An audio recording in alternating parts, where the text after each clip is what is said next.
morning, and welcome to the Unitarian Universalist Congregation of Princeton, where in our open and welcoming community we live our message of hope, love, justice, and joy. We extend a special welcome to our visitors. Thank you for visiting this morning.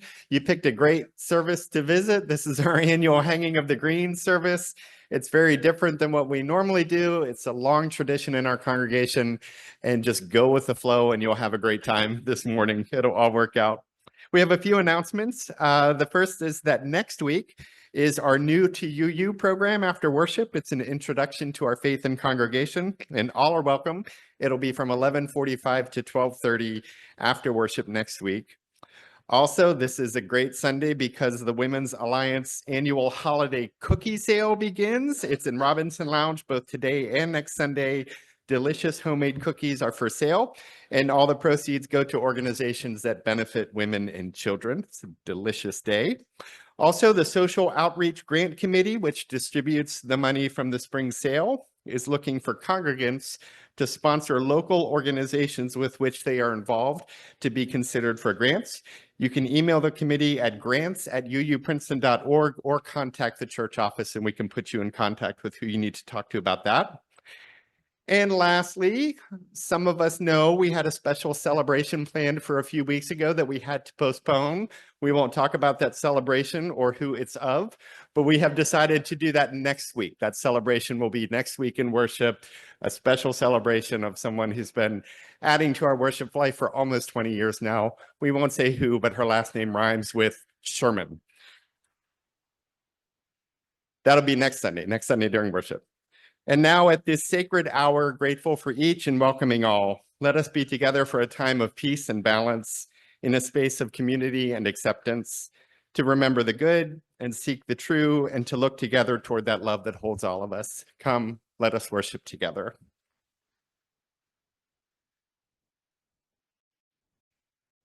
In igniting this chalice, we cast upon it our hopes and intentions for all that is positive in our minds and in our hearts.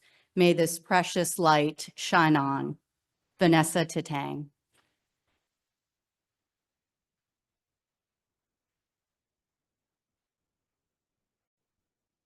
And now let's join together in our unison affirmation, which is printed in our order of service.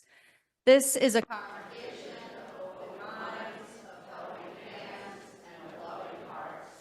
Together we care for our earth and work peace and friendship in the world.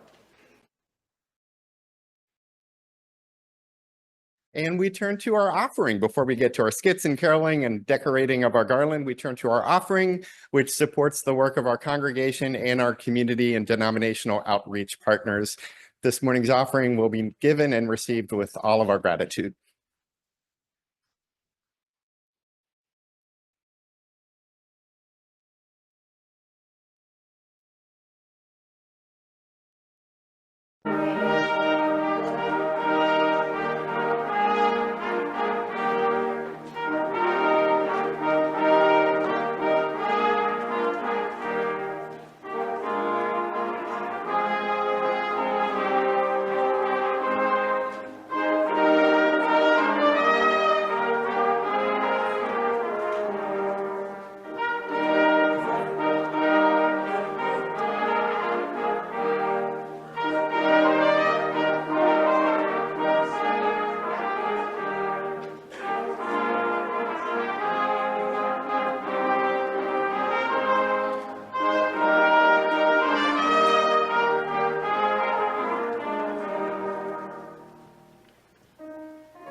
visit another Unitarian Universalist congregation, or maybe you come here from another one, you will find there are many, many similarities.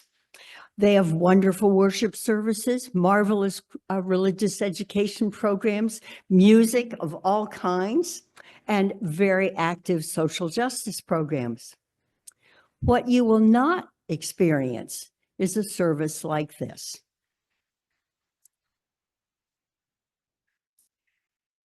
Both two local congregations in New Jersey tried it out for a while, but it didn't last. And so they decorate their sanctuaries with greenery in various ways, but nothing quite the same as this. Now, to the best of our knowledge, we've been hanging greens since about 1971. In the 60s and 70s, record keeping wasn't all that it might have been. So that would be 53 years ago, with 2 years off for COVID safety. It's a part of the I think I just lost the mic. It's a part of the DNA of this congregation. And you probably know the story as well as I do. So back in 1971, a small group was charged with creating an intergenerational service. So what did they think should be part of it? Somebody tell us. Singing. Okay, definitely should have some singing. What else needed to be part of it? A play. You bet. We had to have music. We had to have drama. And what else? A wreath. We needed greenery because it's the solstice. So the group of us who were planning it sat around and we imagined a congregation about this size all working on a wreath together. And we just about fell off our chairs laughing. So somebody suggested, let's stretch the wreath into a rope. And that's what we did. Now, that first Sunday when it happened, it was amazing because they built the rope downstairs and people brought it up these stairs. And it kept coming and kept coming and kept coming and kept coming until the rope surrounded the entire congregation. But what we didn't know that year was that a miracle had happened. Because the next year, when I turned over the greenery rope to somebody else, he said, well, show me where the hooks are, where we hang it.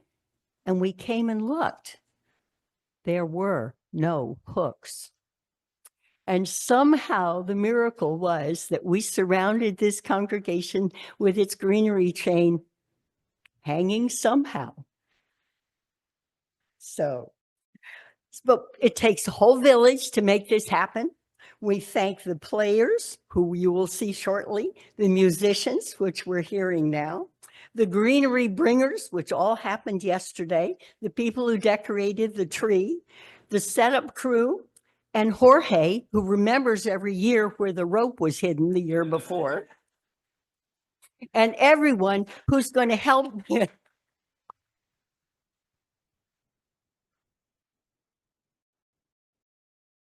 And everyone who's going to go downstairs and help clean up greenery afterwards. So enjoy this special service in our congregation, which brings young and old together. And I invite you to especially hold some silence and look around when the greenery chain has been brought up and hung around this space, and feel the love surrounding you and the rest of the congregation. Let's hang the greens. Oh, green program, stay here. Yellow program, start with the greens, and we will switch. Everybody gets to do everything. As always, thank you. I think most of our cast day is here, but if you haven't found your costumes yet, cast day, come on up.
toddlers through some of our older members, and are so glad to have this multi-generational fun with you. The goal is never perfection.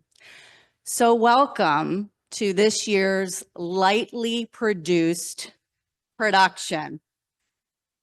It is called The Latka That Couldn't Stop Screaming, based off of a Lemony Snicket book. And we're going to start together in song. It's number 55, Dark of Winter, in your hymnal.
The story ends in someone's mouth, but it begins in a tiny village more or less covered in snow.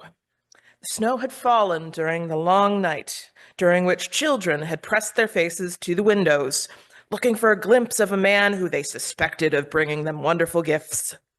But instead, they heard a terrible noise from a certain cottage in the neighboring arrondissement, a word which here means place where something was being born. This cottage was already regarded with some suspicion, as it was the only place not decorated with flashing colored lights at this time of year. The thing that was being born was a latke, a word which here means potato pancake. Latkes are a traditional part of the celebration of Hanukkah, a holiday commemorating a miraculous event. Nearly everything in this world is born screaming. And the latke was no exception. Even though the latke wasn't conceived and born the way you and I were conceived and born, but instead was fashioned from grated potatoes, chopped onion, beaten eggs, and a dash or two of salt. Once those ingredients were promptly mixed, the latke was slapped in a pan full of olive oil, heated to a very high temperature, and this is when it began to scream.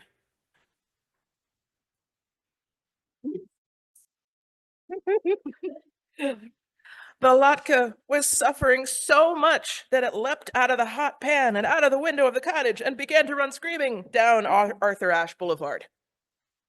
Ah! This may seem like unusual behavior for a potato pancake, but this is a Christmas story, in which things tend to happen that would never occur in real life.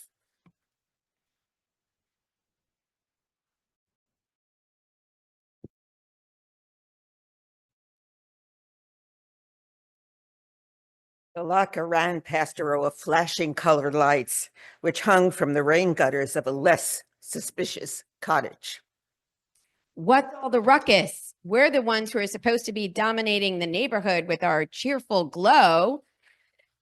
I was just thrown into a pan of boiling oil. Can you believe it? Yes, but we can't imagine why. Because I'm a vodka.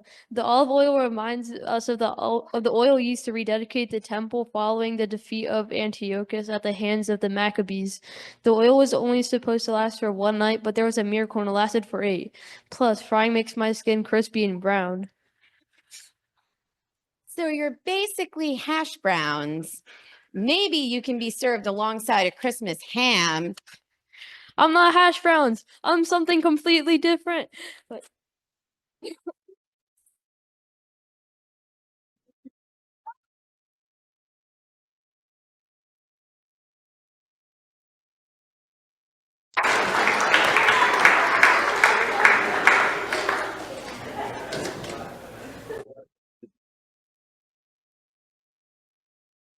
The latke, on purpose, rounded the corner and found itself face to face with a candy cane, which wrinkled its red and white nose at the latke in distaste.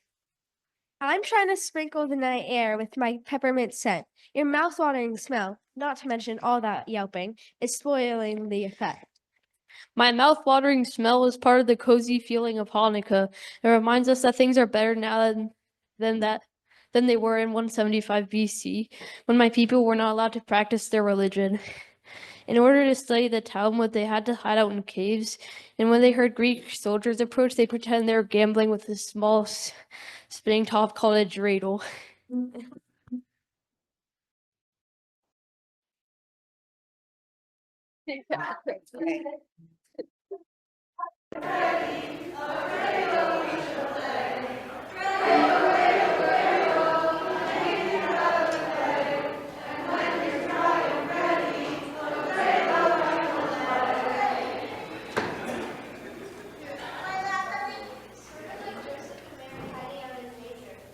Someone should write a Christmas carol about you. I'm not part of Christmas. It's a totally different thing. It's vodka, not vodka. Ah! Ah!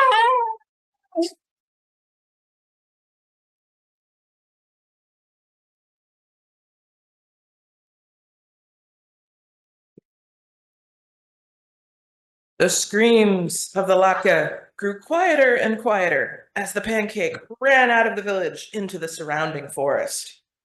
Its utter fury was unabated, a phrase which here means the Latka was still very, very annoyed at the objects to which it had spoken. But it was quite tired, and so it decided to rest for a few minutes beneath the branches of a little pine tree. The pine tree was napping, but woke up at the sound of an object plopping by its feet. Are you a present? Presents are pretty much the only thing allowed to sit beneath me this time of year. Presents are really a big part of Hanukkah.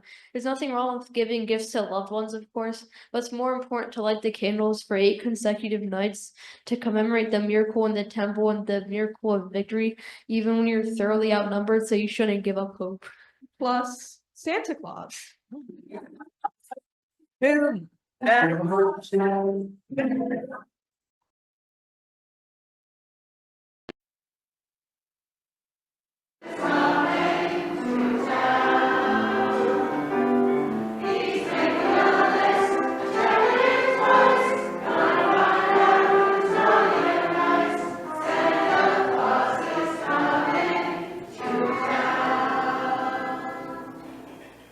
Santa Claus has nothing to do with it. Christmas and Hanukkah are completely different things. But different things can often blend together. Let me tell you a story about pagan rituals.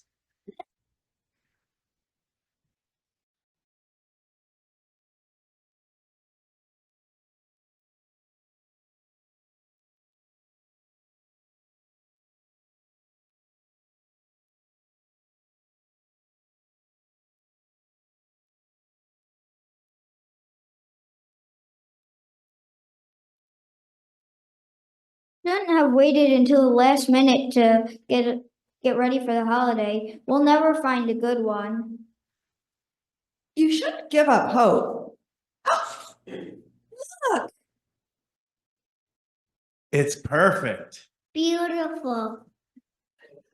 such a marvelous shape. And its skin looks so crispy.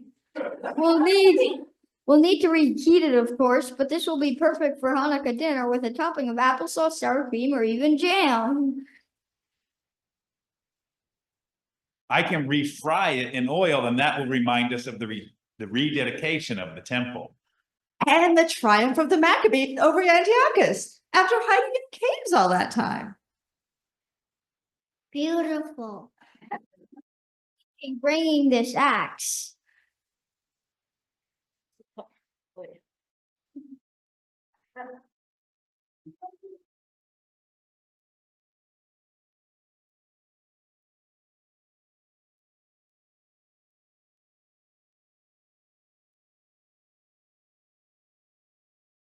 This family strolled back to the village, walking past all the cottages with flashing colored lights and smiling politely at the candle canes and dreidels until they reached their own home. The family carried the latke into their own home, which was warm and cozy, and sat down at the table, which was lit with the flickering candles of a menorah, or Hanukkah, which is a branch candelabra designed specifically for this holiday. It's very frustrating not to be understood in this world. If you say one thing and keep being told that you mean something else, it can make you want to scream. But somewhere in the world, there is a place for all of us. Whether you are an electric form of decoration,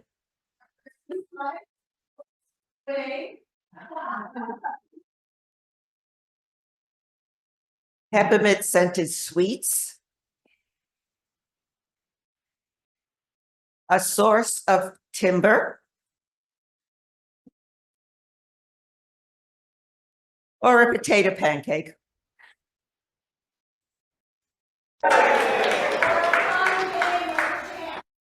Or a fun game of chance.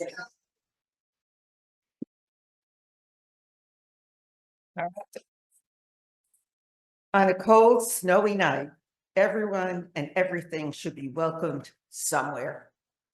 And the latke was welcomed into a home full of people who understood what a latke is and how it fits into its particular holiday. And then they ate it.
So we want to thank our players, our family members, Andy, Lydia, Ben, and Arthur, our pine trees, Rachel, Sid, Mel, and Phil, our dreidel Lucia, our candy canes, Sarah and Valentina, our Christmas lights, Carol and Josephine, our neighbors, narrators, and neighbors, Emma and Linda, and our latke, John. Let's get that.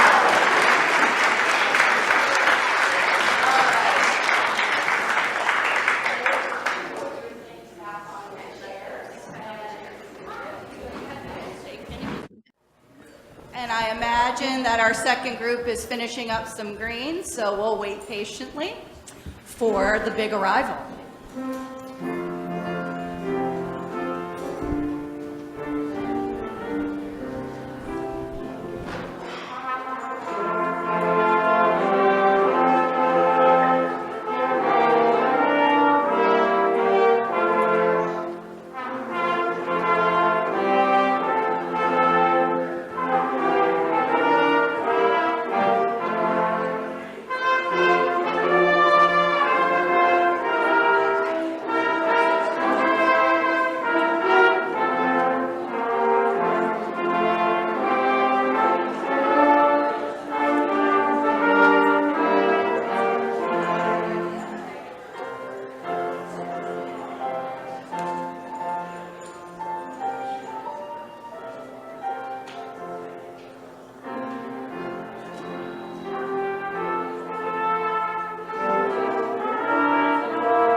very much as an all congregation service, so thank you to everyone for making our Making of the Greens happen this year.